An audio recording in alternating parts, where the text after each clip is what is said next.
means you communicate, you talk, you're a team. Remember that thing about two become one? It's not talking about glasses of wine. It's talking about two people become one. Why? Why would that be important? Because you're on the same page. You're together with each other. It's important.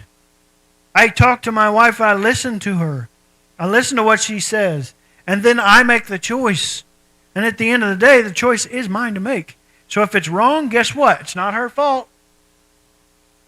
Sorry, guys. It's yours. If there's something screwed up in your marriage or in your family right now, the first thing you need to do, get a mirror out. Look at it. That's hard to accept, but the reality is, as men, we should first look at ourselves and say, am I doing something? Is this my fault because of something I'm doing and I'm causing this? If so, fix it. If not, fix it. That's your job, to fix it. Here's the trick. If it's not your fault, you better be thinking about how you're going to word this. Because it's very important on how you portray what you're about to say. Or else you'll make it worse. And then it's your fault. Yep. Being a man's great, right? Woo!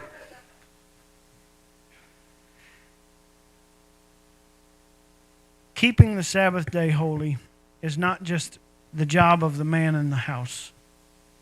Because the reason I say it's his job to start with, that's where I went with the whole man in the house part, is because we lead by example. If we're not doing it, how can we expect them to follow? Seriously. Do as I say, not as I do. No, that's a bunch of you know what. Seriously. Your kids. If you want to know what's wrong with your kids, I'm sorry, heads up. Mom, Dad, listen, get that mirror out again. Start looking at it. Your kids are a reflection of you.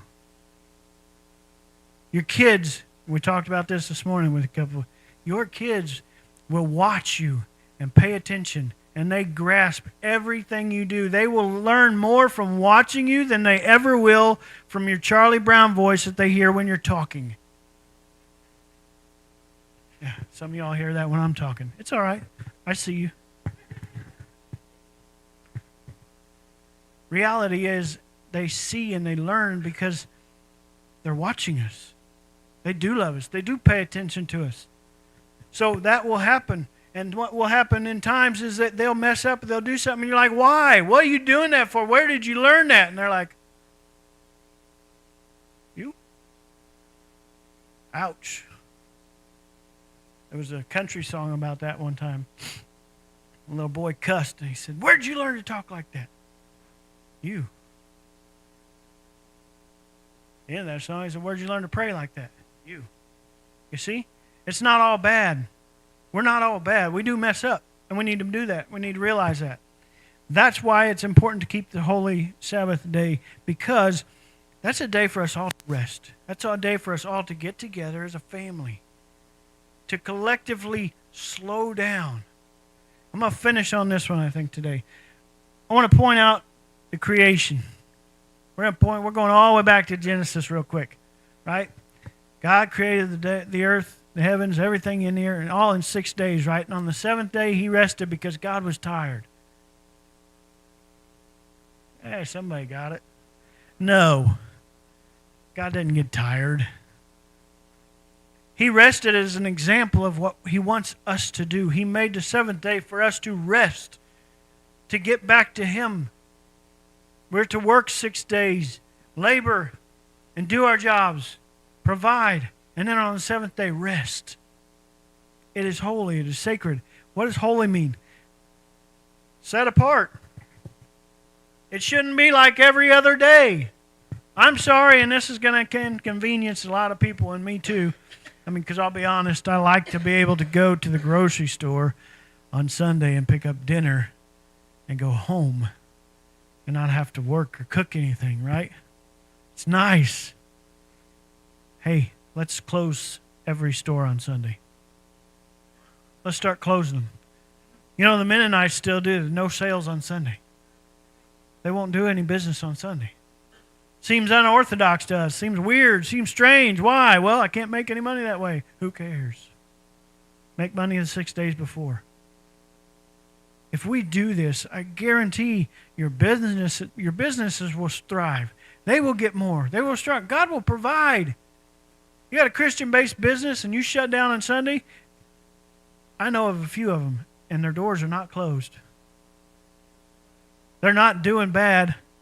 Their business is fine. It's thriving. Why? Because they're honoring God, and He takes care of us. So let's honor God with the Sabbath.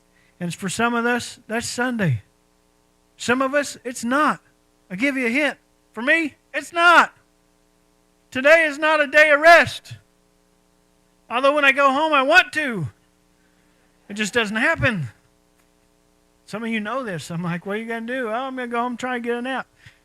Get back here on Sunday evening. Did you get a nap? Nope. Why? What happened? Stuff. For a pastor and for those in the worship and the other leadership in the church, it's one of our work days. And there's nothing wrong with that. As long as we take another day as a Sabbath.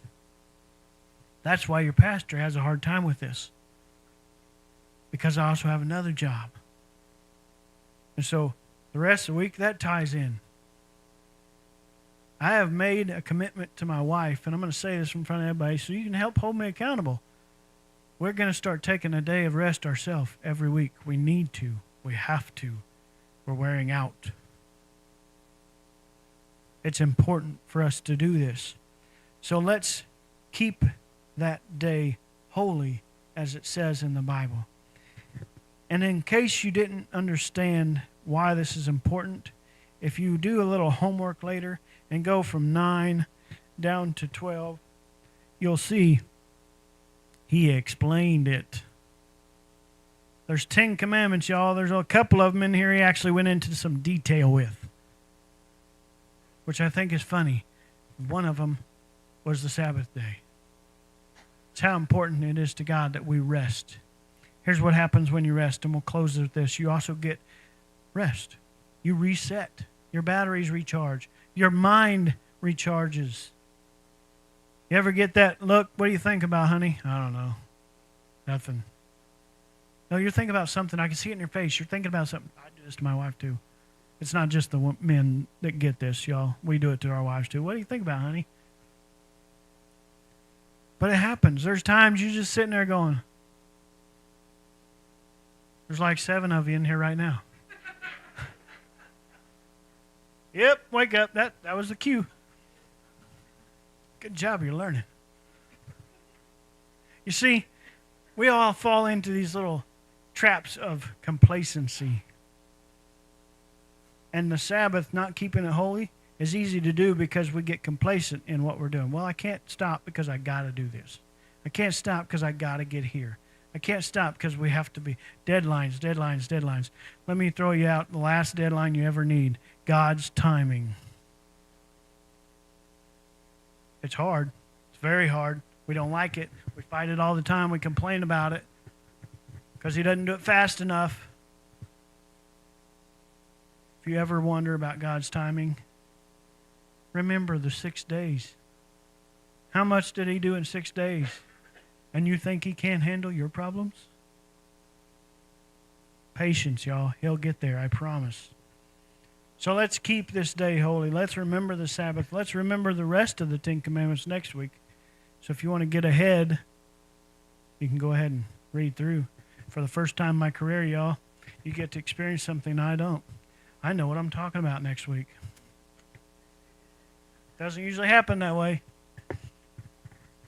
As we get ready for our invitation, I want everybody to remember, if you got a choice to make, you got a decision, there's something you're struggling with, bring it up.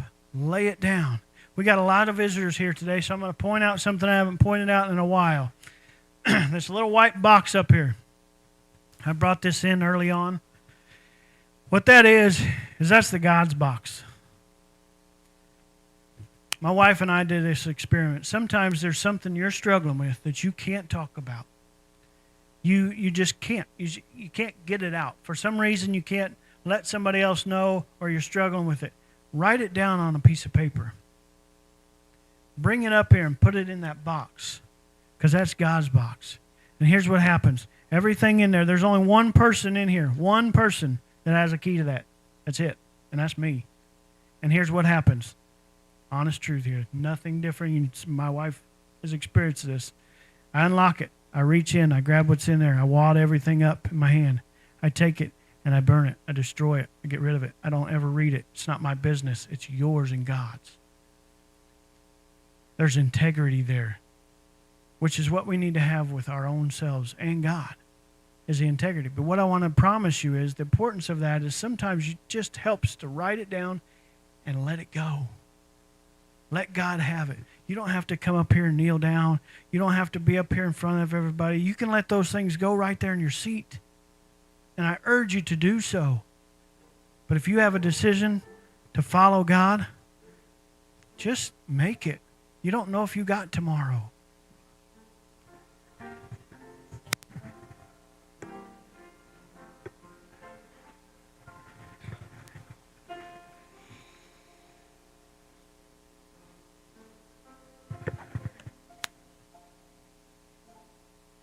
Keep playing.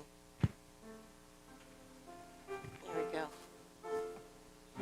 The Lord in the light of His word, what a glory He sheds on our way. Let us do His good will. He abides with us still, and with all who will trust and obey. Trust and obey, for there's no other way to be happy in Jesus but to trust and obey. Not a burden we bear, not a sorrow we share, but our toil He doth richly repay. Not a grief